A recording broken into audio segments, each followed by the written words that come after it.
an important distinction.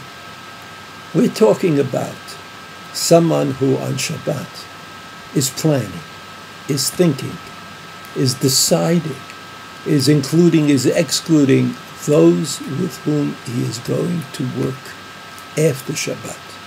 Things that he's going to do when Shabbat ends. He certainly is not thinking for a moment that he's going to do any of these things on Shabbat. But after Shabbat, he will do things that you're allowed to do after Shabbat. But now on Shabbat, he's thinking about them, he's planning them, he's getting ready to do them. It's important to remember that this prohibition only applies to the future.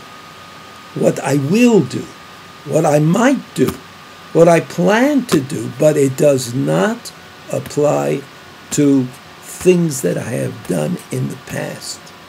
So if I talk about a building that I built in the past, if I talk about stocks that I bought and I sold in the past, and if there doesn't seem to be any real purposefulness in telling this story of the past for the future. If I'm building, I talk about the building I built, but it doesn't really inform me about the building that I have not yet built. If I talk about how I made a killing on the stock market, that doesn't really help me about the killing that I would like to make on the stock market.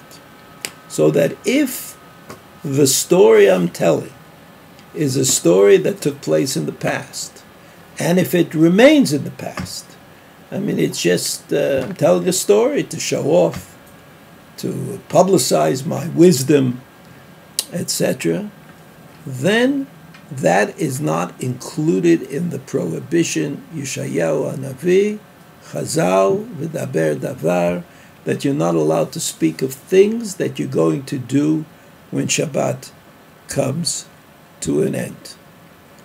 However, if I say I would tell the story about something I bought and how happy I am with it because I would like the people who are listening to me to go out immediately and buy that product, then telling the story is not acceptable.